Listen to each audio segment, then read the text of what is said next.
He was preparing to break down the door and told us to stand back, but we began to weep. We shouted that he was gone. Father, that he works in a hospital and that we don't know who that person was and that we don't even celebrate Christmas. The fireman who tried to break down the door thankfully stopped. We listened, he asked us not to do it. I don't celebrate Christmas, I told him no because we are Jews, and my skirt as well as our manner. I showed it to him and tearfully told him I sounded the smoke alarm to get help, because the police, they didn't believe us. So, the guy in the fire department, without believing me, and I asked the man, Santa, why he appears in the Jew's house. He remembers well what the boy said, but the firefighters didn't believe him. The two knocked the boy to the ground and her Sab hospital where he was. The police came to ask what it was like. The boy was arrested and another officer was with us until my dad came home and explained the situation.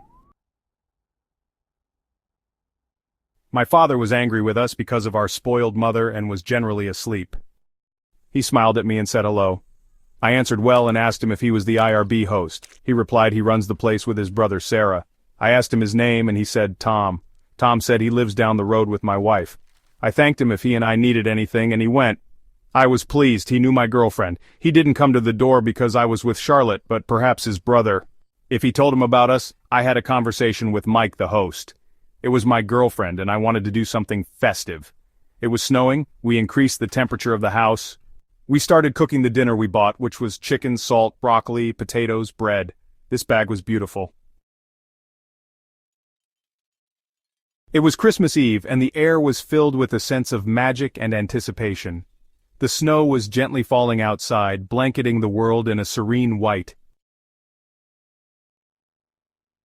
We sat on the sofa with the Christmas tree lights twinkling in the corner. The room had a beautiful, comfy glow as we watched the Polar Express. It was the only good Christmas movie on some streaming platforms and, Christmas movies are our favorite. After the movie ended and we felt satisfied, we decided to step out into the open. In the kitchen, I turned on all the wall decorations and Christmas lights and then I sat at the hot tub. Within half an hour it was amazing. Okay boy, I thought, come and look at the water heater tomorrow.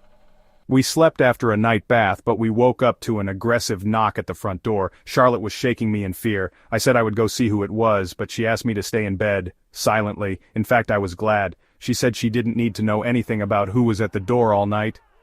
I think the sound of 3 loud bangs cried out an angry voice before they stopped. We sat upright for a few minutes talking quietly. It took a few minutes, but about half an hour after sitting awake, we went back to bed. First thing in the morning, I texted Mike again as I knocked on the door. He didn't think like us. He said it was wonderful and didn't know why anyone would walk at night. He said again, if something like that happens, the authorities should be warned. Not the most encouraging answer, but I was right. Another could have told us to take a shotgun and shoot everyone at the door. I didn't want to worry about Mike all the time, but these were some concerns I had. He had a lot to carry. It was snowing outside, the clouds were dark, and it was still raining. I went out to clear the snow from my Jeep. As I did so, I saw footprints in the snow surrounding the house.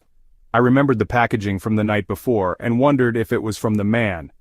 But these traces were fresh, and it had snowed overnight. Of course, there were traces last night. Now it was full. Then I heard footsteps and saw Tom walking around my car. I explained the problem with the water heater, and Mike said they would send someone to look at it. He said he knew and had come here to look at it. In fact, I told him last night when they knocked on the door, and I showed him the footprints in the snow. He looked at them and said, "There are so many amazing people here sneaking around at night." I asked what we should do, avoid using the kettle at night. He said no, it shouldn't be a problem. All the people around here are harmless. He went into the house and walked around a bit before going downstairs. He told me he would look at the water heater. Tom is amazing. In fact, I messaged Mike saying Tom was here to check the water heater. Mike replied, "Tom, the plumber's name?" I replied, "No, your brother." He replied, "What do you mean?" He said he didn't have a brother named Tom who runs this Airbnb. I hurried to Charlotte and quietly told her to pack her things. We needed to get out of there quickly. We packed our bags and took all our stuff to the car. I was sure we left a charger or something small behind, but never mind, who cares? We got in my car, and when I started it, I looked back and saw Tom. I put it in drive and we got on the road as fast as we could. We called Mike and told him everything, telling him to call the police now. He wasn't on the line with us for long, but he called us 20 minutes later. We were still in the car. He said the police were there and didn't see anyone at the house. Mike was on his way home but mostly called us for more information. We drove around the place and found a way to calm our nerves. After we got home a few hours later, Mike texted me that night apologizing for everything. He said he didn't know anyone like what I described about Tom. It broke my heart. From the moment we arrived until we were in the hot tub, we watched that man. He may have been knocking on the door in the middle of the night. Who knows what his intentions were? Good thing we got out.